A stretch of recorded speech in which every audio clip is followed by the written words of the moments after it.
everyone, welcome to Florence. If you're watching this video, you might be planning a trip to Italy. In today's video, we will provide you the must-visit places in and around Florence, covering everything a first-time traveler needs to know. Places to visit, itinerary, and foods that you can try. If you're planning to explore more of Italy, check out our complete guide videos on Rome and Venice.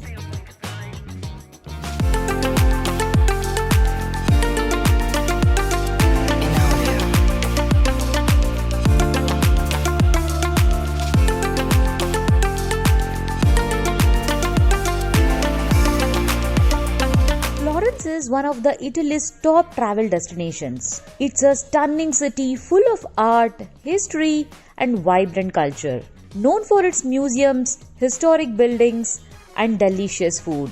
We traveled from Venice to Florence by Flixbus, which offers great connections across Europe and is a budget-friendly option. It costed 500 INR per person and it took 3.5 hours.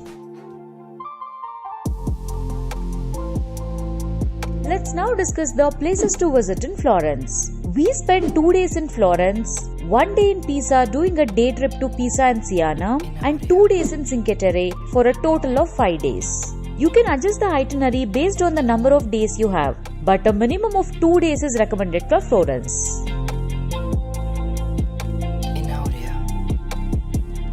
We began our Florence exploration at the Accademia Gallery, home to Michelangelo's David. The museum is a must-visit for art lovers and it's essential to book the skip-the-line tickets in advance to avoid long waits. The entry ticket cost is around 12 to 16 euros, depending on the time of year. The gallery is open Tuesday to Sunday from 8:15 am to 6:50 pm. With the last entry at 4:45 pm. It's closed every Monday and there is a free entry on the first Sunday of every month.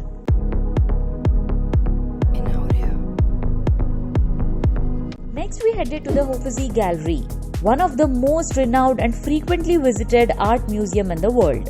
The entry ticket here is about 20 euros to 25 euros per person, so it's best to book tickets ahead of time to avoid wasting time in long queues.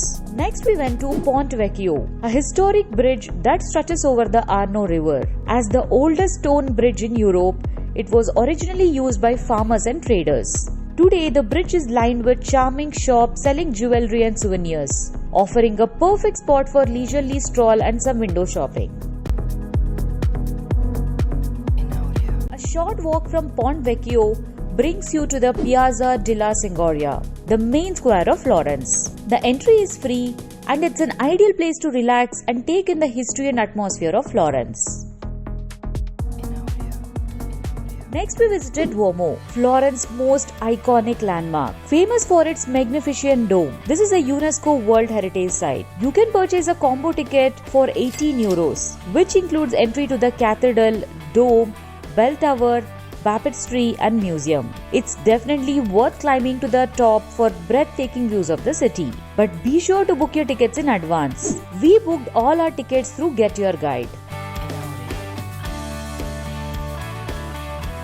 Next we visited the Basilica di Santa Croce, a stunning Gothic church and UNESCO World Heritage Site. The entry ticket cost is around 8 to 10 euros. Next we headed to Piazzale Michelangeloe, located on a hill overlooking the Arno River. This is the best viewpoint in Florence and it's a short walk from the city center. If you come all the way up, this is the place where there are few shops and then where we can also grab some snacks here and then do some shopping as well. This is definitely very nice place to come for sunset, but it is quite crowded. We don't even get a place to just stand and see sunset here. So we are going to come for sunrise tomorrow and then let's see how is the sunrise going to look here.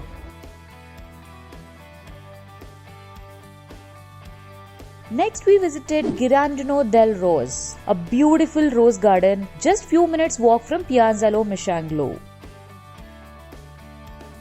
Boboli Gardens and Pitti Palace, a grand palace with lush gardens, sculptures and fountains. The entry ticket is around 10 euros for the gardens and additional fee apply for the museum. Pitti Palace is closed on every Monday, so it is closed today.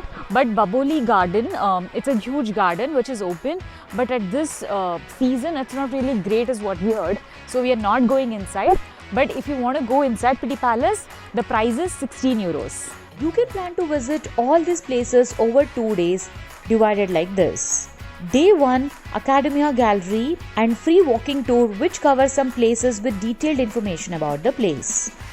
On day 2, visit all these places which are located in the heart of the city and can be easily covered on foot.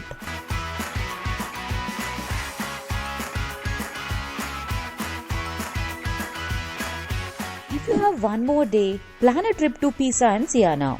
Day 3, start early in the morning from Florence and take a train to Florence to Pisa. Pisa is about an hour away from Florence by train. You can easily cover Pisa in half a day, with the main attraction being the Leaning Tower of Pisa. Climbing the tower offers a unique experience, but you will need to purchase a ticket in advance for that. After visiting the tower, enjoy lunch at one of the many amazing restaurants near the Leaning Tower. We just had a lunch in this restaurant. This was pretty good.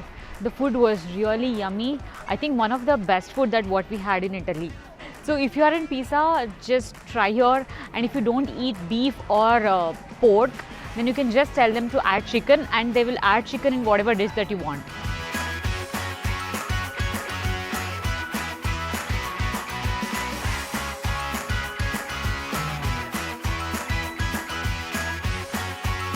Then take a train to Siena. Siena to Pisa is about 1.5 hours by train from Pisa, and you will need around 4 to 5 hours to explore the city. Start by visiting the Piazza del Campo, the famous square that hosts the Pialo horse race. You can also explore the Siena Cathedral, Torre del Mangia, where you can climb to the top for the panoramic views of the city. If time permits, visit these places. If you have few more days in Florence, you can plan a visit to Cinque Terre. Cinque Terre is renowned for its stunning beaches and dramatic landscapes. If you are planning to visit Cinque Terre, you can travel directly from Pisa by train without needing to return to Florence. 2 days is ideal for exploring all 5 villages.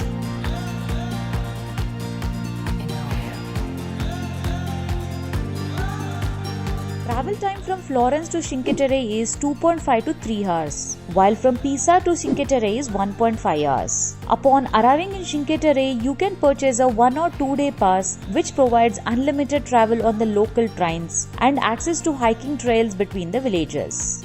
This region consists of 5 beautiful villages, each offers its unique charm. All these 5 villages are connected by local train, making it easy to explore each one. Alternatively, scenic hiking trails between the villages offers panoramic views of the coastline.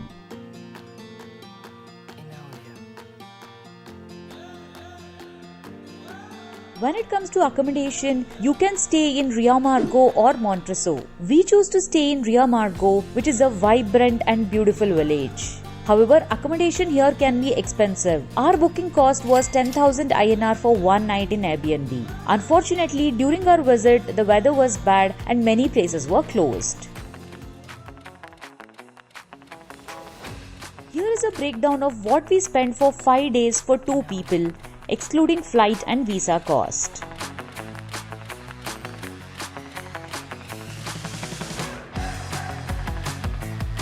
These are must-try foods in Florence, though you will also find them in other parts of Italy. This is a pasta, a traditional Tuscan dish, features wide, ribbon-like pasta served with a rich and flavorful wild boar ragu. This pizza is popular in Florence. It's baked in large rectangular trays and sold by weight, making it perfect for grabbing a quick bite while exploring the city. Next is sandwich, a true Florentine street food specialty. It's a sandwich made with slow-cooked tripe seasoned with herbs and served in a crusty roll. Florence is the birthplace of gelato, so don't miss trying authentic creamy flavors. And last, Chianti wine and wine windows. Tuscany is famous for its wines, and Chianti is one of the region's best-known varieties. You can find many wine windows like this in Florence. Just put wine window in map, then you will be able to find many of that. But wines are quite expensive here, and also there will be usually a line, so you have to wait for like 15-20 minutes.